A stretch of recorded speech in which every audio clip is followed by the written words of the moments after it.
as far as a business or expanding your business, keep pressing forward.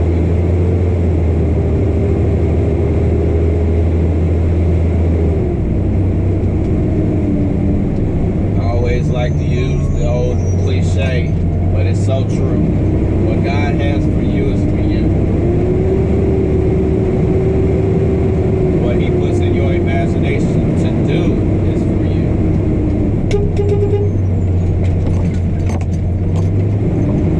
So don't give up. Don't get distracted or even allow fear to set in with what's going on. Just gotta keep pressing on.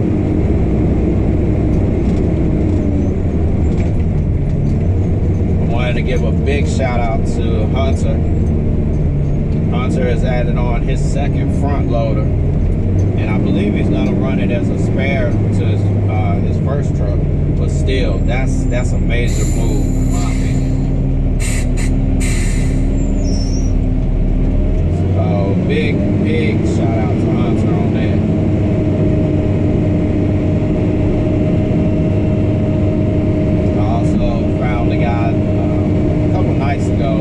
Extraordinaire, young guy, and he seems very motivated with his business.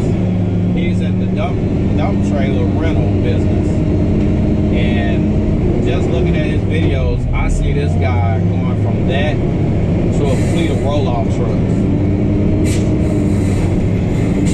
if that's what he so chooses.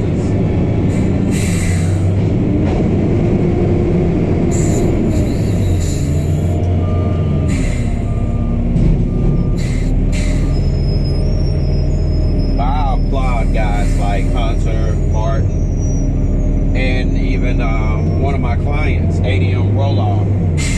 These guys have been booming and haven't showed any signs of slowing down with their business.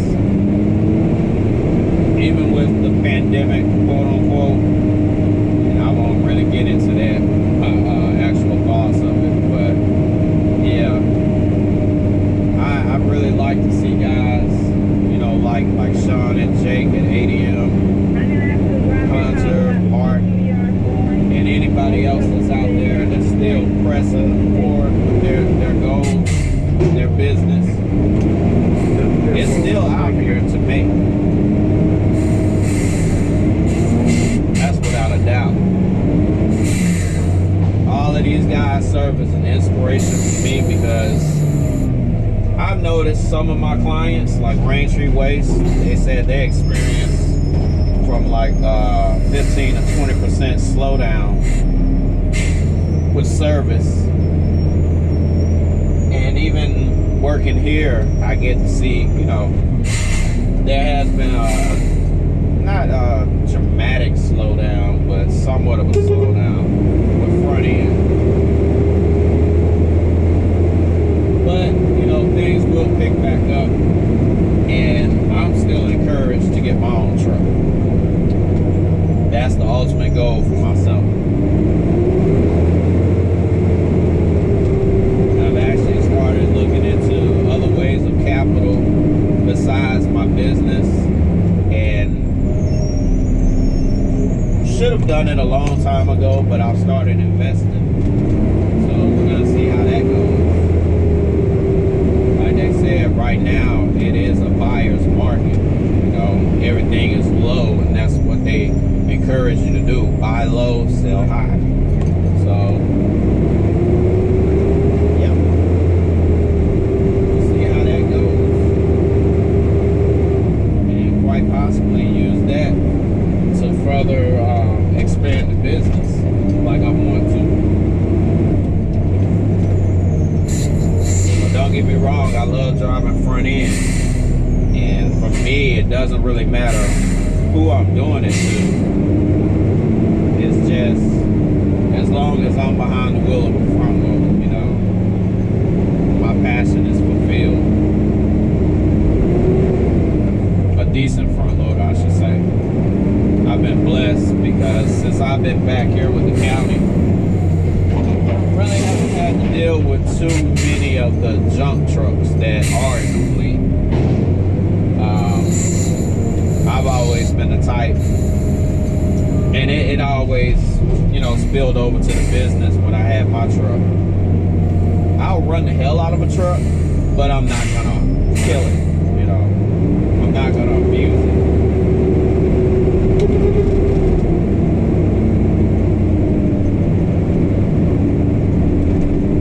And one thing about our fleet maintenance shop, from the director of it all the way down to the shop foreman and the mechanics themselves that actually know me, they all like the fact, you know, that I go the extra mile to take care of the equipment.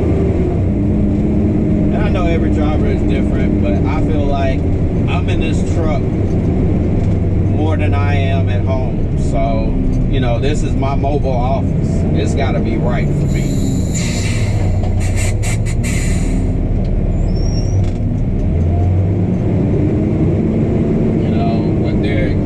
Right now, as far as keeping your hands clean, you know, sanitizing and whatnot, that's all stuff that should be second nature for us as is. And it's something I've been doing for the longest, especially driving garbage trucks. And you never know what we'll be coming in contact with, especially behind the blades.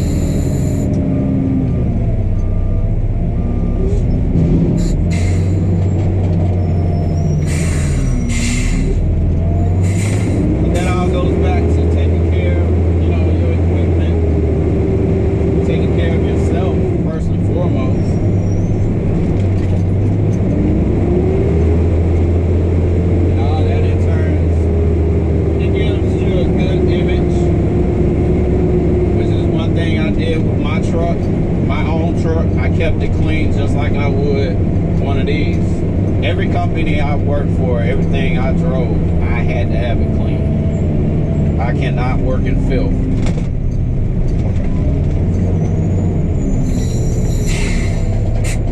But I was just preparing myself all those years for when I did go out on my own. Because even as a small company, image is everything.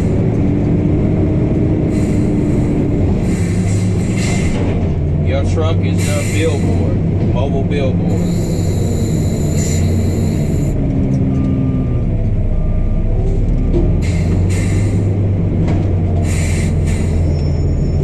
Why you twist that can?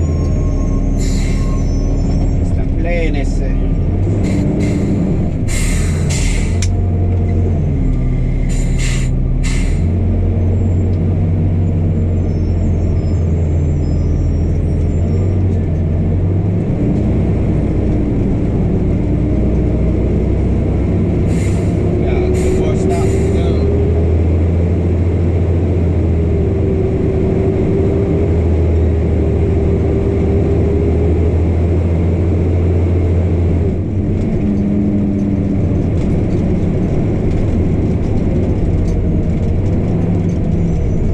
Believe so much in flash as far as equipment goes.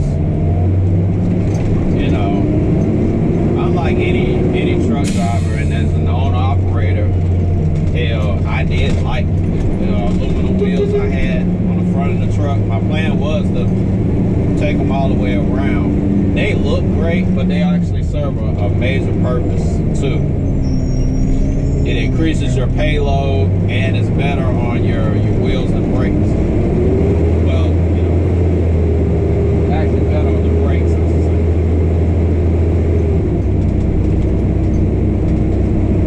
When they're polished up, they look good. But stuff like that will catch certain customers' eyes, because you have a lot of customers out here that do look at your equipment. And if you constantly come into their property with old leaking, beat up piece of equipment that's always dirty, looks like it slept in the landfill upside down, you know, they'll look at their neighbor, and some actually pay attention to it. Well, what comes to service you? You pull in, you're clean, you know, you're tidy, clean up around the cans, whatever. Take notice of that.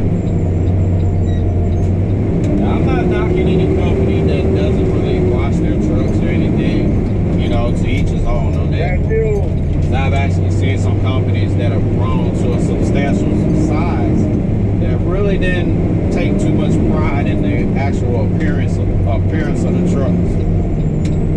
I won't mention any names, but you know, I had a lot of respect for them regardless.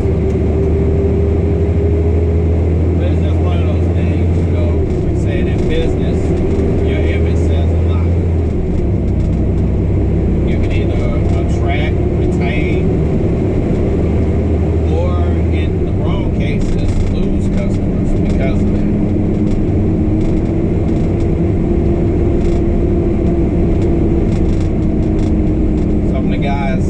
Young guys in the group I'm in on Facebook, they had posted a link last night, or it may have been the day before. I actually saw it last night, but it's an older truck out in California. So I think it's a 98 Volvo, one of the wide cabs, WX model.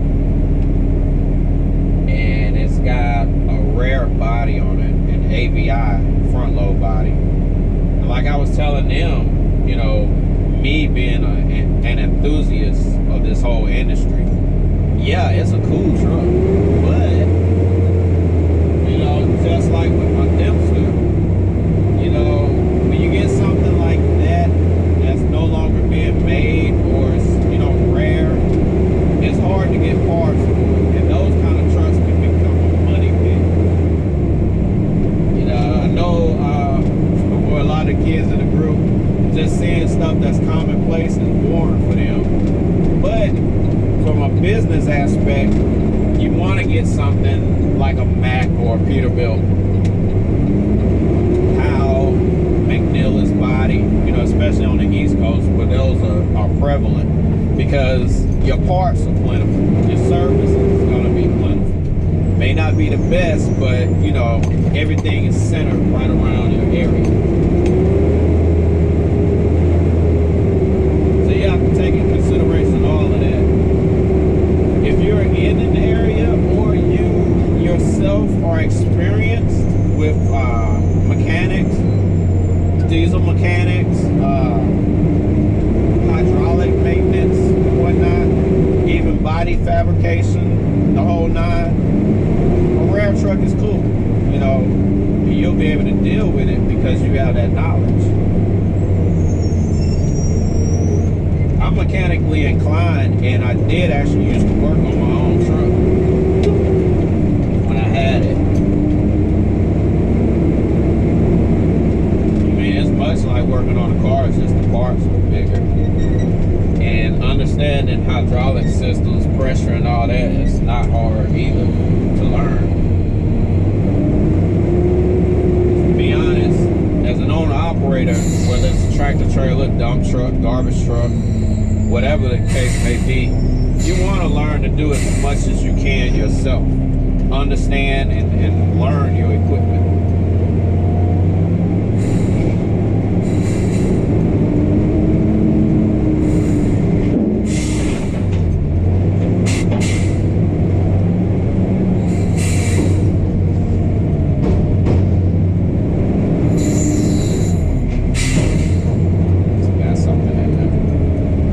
Apartments a bit heavy for everybody at home. Next week that may change. They're starting to do a soft reopen of businesses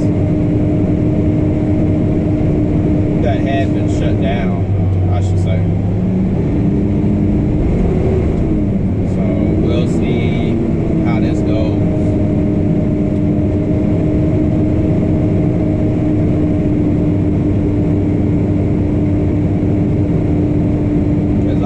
I want to congratulate Aaron too. I always say this, you know, he told me I was an inspiration for him with his company and with his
happened on Good Friday morning of all mornings. But I'm extremely thankful because I was able to see him with the hopper camera. And it freaked me out. Once I dumped the can, normally behind that plaza, once I dump it, I'm setting it down and I'm running the blade. But for some reason, I just happened when I was bringing the can down, normally I'm watching my mirror, but I just happened to be watching the camera, bringing it out of the hole and down, and I saw all the boxes moving around. I'm like, okay, what the hell is that? I'm thinking it's an animal or something that was in the can, because, you know, you got a lot of twisted-minded people that'll throw animals in dumpsters and whatnot. But it was a guy, and he raised up about right in here, and the hopper was, you know, a little past the top of the blade right here. So he was able to kind of hang on here. He didn't realize there was a camera there, and I could see him. But he was able to stick his head up above that shield right there and yell out to me. So what I ended up having to do, I had to slide the top door closed a little so he could grab onto it and pull himself up onto the top of the truck. I let him know that I was letting the ladder down so he could climb down the ladder. And I know he was hurt, but he refused to have anybody come look at him. He had a bracelet on his arm, and he was telling me he had just got out of the hospital for an issue with his foot. And the sad thing is, he lost his shoe in the hopper for that particular foot. But yeah, I actually climbed inside and, you know, I tried to find it, but I couldn't. It was buried. It just happened, we just happened to have a cold snap that morning. And overnight, actually, it was probably like 39, 40 degrees that morning, so it was chilly. It definitely was a chill in the air. All the guy had on was a t-shirt and jeans, and as he was trying to climb out of the hopper, I could tell, you know, the way he was shivering, he was cold. So I always have, you know, my hoodies, zip up hoodies and whatnot, and I carry it with me. Because I never know what to expect with the weather, so I come prepared. But I ended up giving him my jacket. And, you know, a lot of people were saying, oh, that was really nice of you. But it's like I told them, you know, it wasn't a big thing for me, because that's what we as humans are called to do for one another. A lot of people believe in different races and all that stuff, but they fail to realize we're all one race, and that's the human race. You know, it doesn't matter if you're rich, poor, or whatever. When we leave here, we all get put in the same size hole in the ground, or cremated the same way.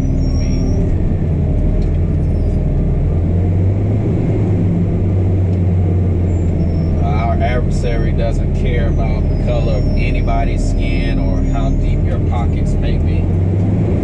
He hates us all the same.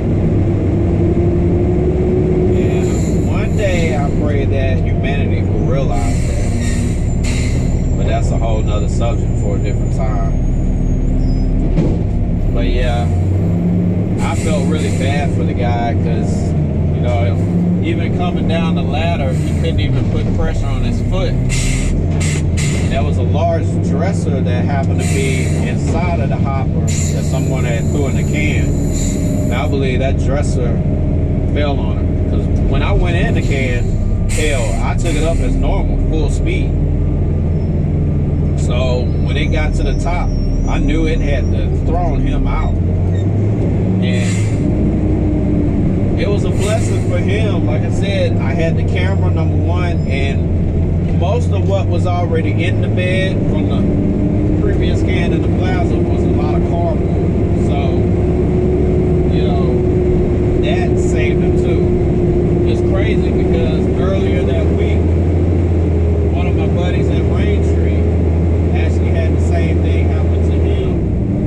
except the guy he dumped, it must have been one of his first few cans as well, but his hopper was clear.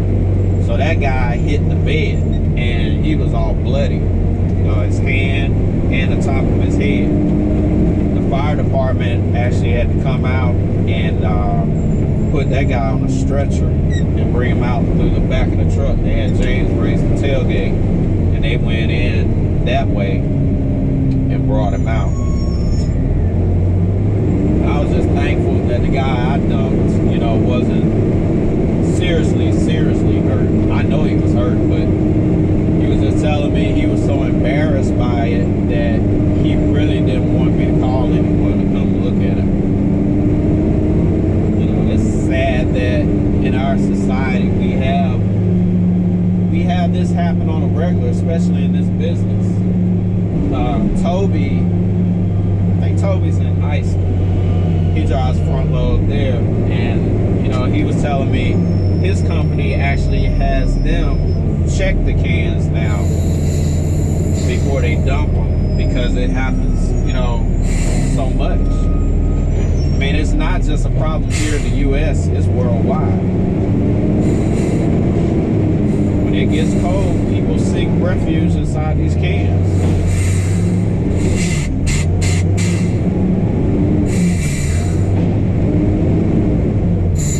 People see these hopper cameras as a luxury, but they are a blessing. And in my opinion, they should be mandatory on these trucks. Oh, you got the ears on, Bobo? Save a life with them. Had I not had that camera, and by it being cold that morning, normally I have my window down no matter what the weather is. That particular morning, I had it up because in order for them to get my AC to work on this truck, they had to turn the heater valves, I think, off. So the AC would blow cold. So I wasn't trying, not having heat, I wasn't trying to have the window down. Because usually I have the heat on window down. But yeah, and I have my music going, so that's why I always say, if you can't actually see in that hopper, you have no idea what's going on, if there's a body back there or what. Whether the person's alive or injured, you won't know. It's like with James. James had transported that guy a good distance from where he actually may have dumped him from to where he found out he was in there. Like he said, he had traveled for a while, got to his next stop. It was a car dealership. And as he was turning in to go towards the cans, he heard a loud banging. And he said, it scared him because he thought he had actually hit the side of the building. But he said he looked up and he could see the guy, kind of like mine was, at the top of the hopper, yelling for him to stop. Same thing with his guy, cold, scared, didn't really want anybody to come, but like James told him, no, I'm calling the police and, getting somebody out here to check you out, make sure you're okay.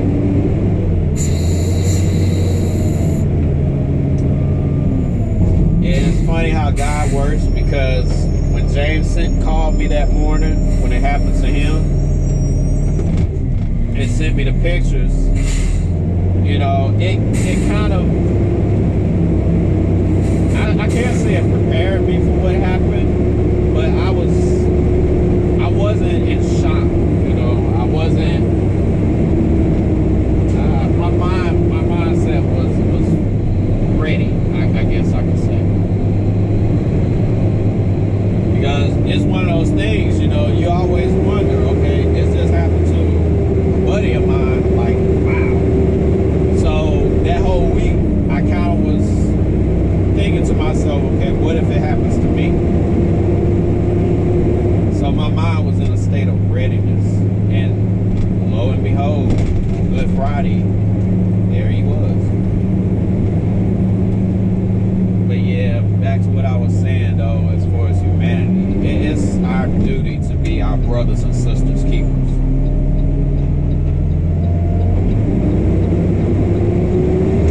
What some people think is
be responsible, getting them ready for the world.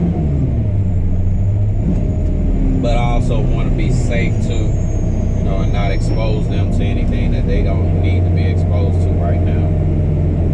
So I carry the bulk of the workload. It's a blessing though with my fleet washing clients. Braintree is my biggest customer, but I'm able to work it in a way that if it's only me out there, you know, they have a good bit of trucks, but I'm not killing myself. And just like with all my other clients, same thing. I won't take on anything that's too large, you know, that I couldn't do myself.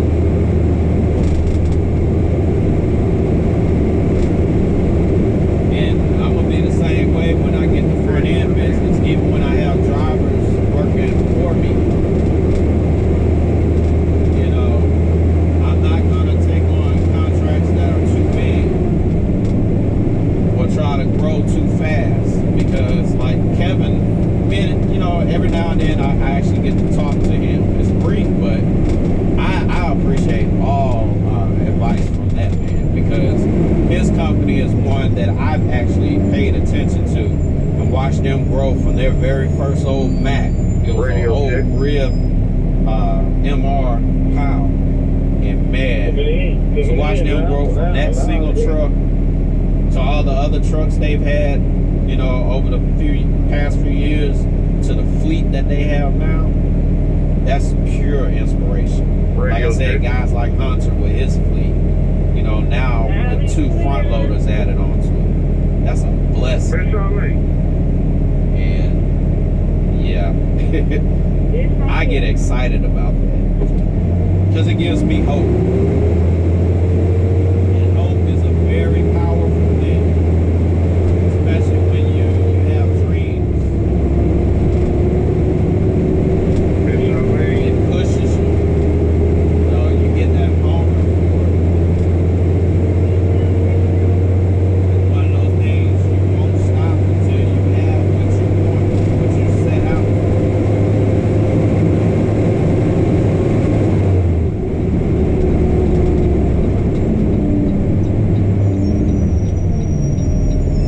Just having a slight cooling issue. Need to really be able to jack the cab over to clean this radiator out from the inside out.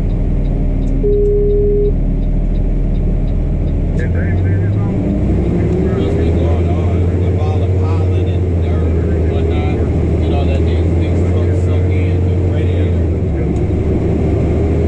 You can actually see it on the front of the radiator. It was clogged up pretty bad. It was causing the truck to overheat.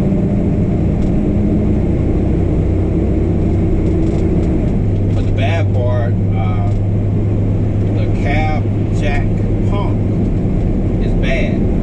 So the cab will only go up so far. And they put in a request, because everything is still on the warranty, to have that replaced. They actually had, I forgot how many, but some of the other new Pete's had the exact same issue with theirs, where the cab might tip all the way down like it's supposed to, but with the pump being bad for the cab jack, they couldn't get the cab to come back. So yeah.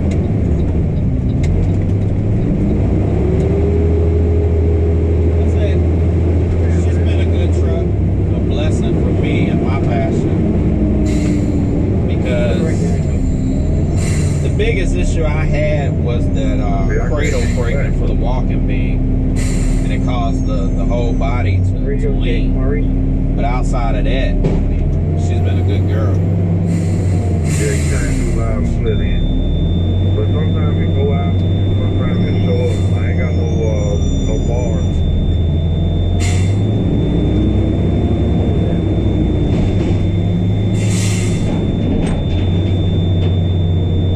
Sometimes it's pop up and say out of range. Can't get into it. Yeah,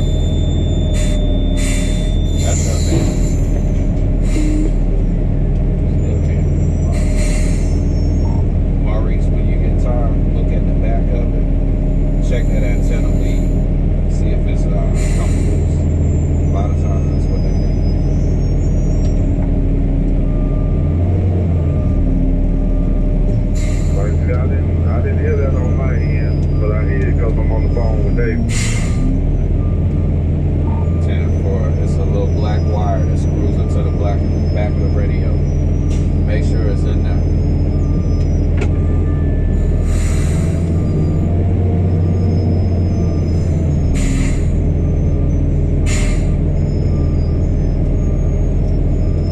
I'm a troubleshooter. Okay, yeah, I feel the black wire hanging here in the back good. Let me try to make those plans just up.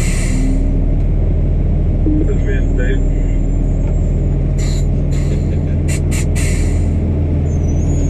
Tighten up, young man.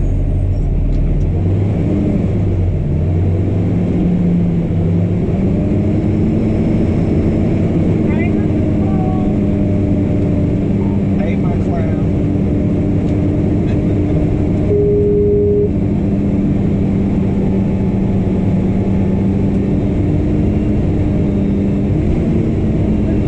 I got a text message from my ex-husband.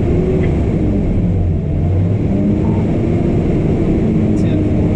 I hope y'all treat each other well.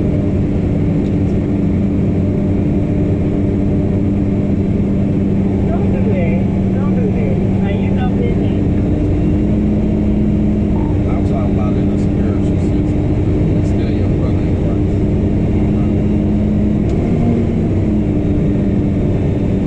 I don't know.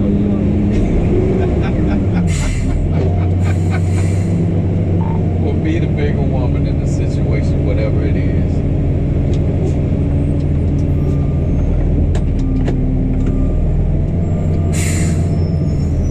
Five, six, you're saying? I'm sorry. Go ahead, Trey. What'd you say? You said something to me early? No love. Check off. You gotta be gentle with these cans. They're coming apart again. Alright, Mac, can you hear me? All day long. I knew they got you on the team, so I got a bar now. Copy that,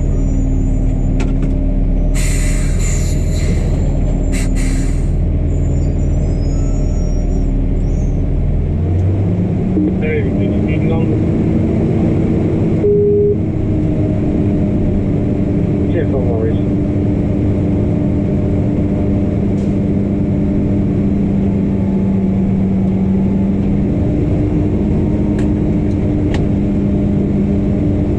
Yep. Sorry about that. I had to get him straight with his radio. I still say these are a waste of money. They actually upgraded to a newer digital radio, and for the most part, we do communicate by phone. So, yeah.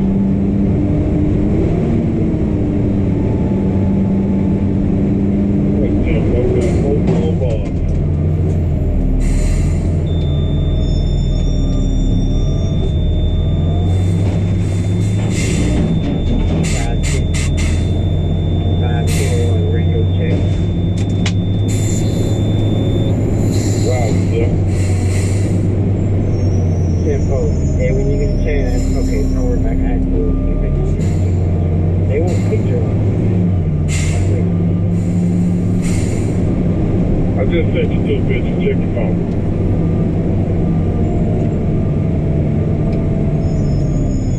Copy. Now, is the commercial back on the wrong channel, or we still saying with roll-off in there? We still share. Just gotta take back over.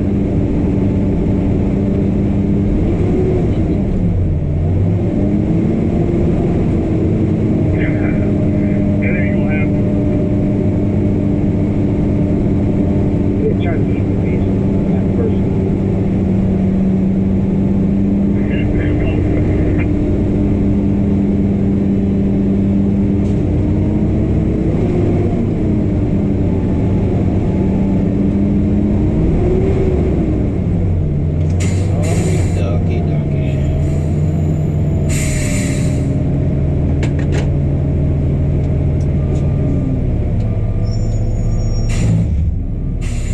They really load these little cans down.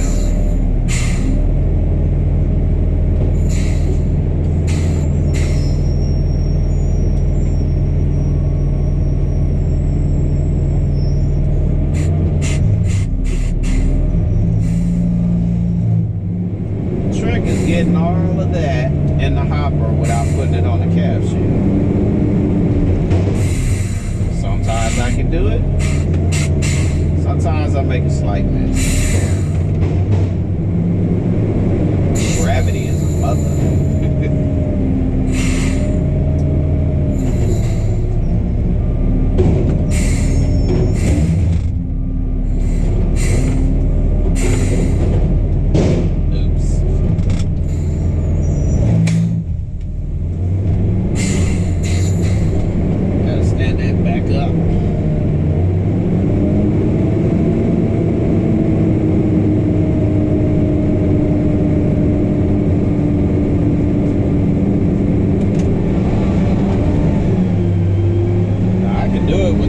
But it's got casters, so I have to do it by hand.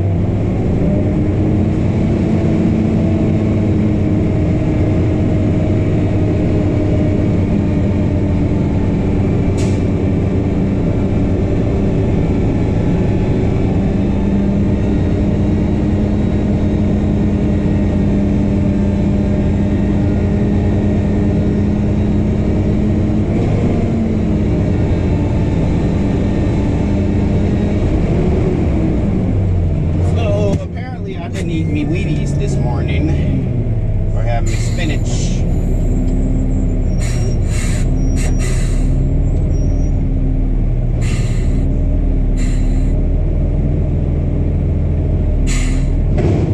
You learn a lot of tricks over the years as a front end driver.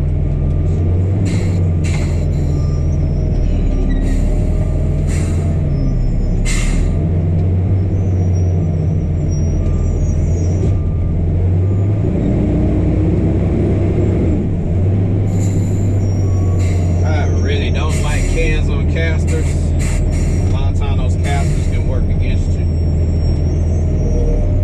With these, the casters themselves been damaged over the years, so the cans don't sit level.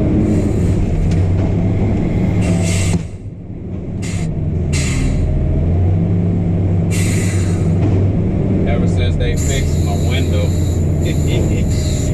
the door isn't right.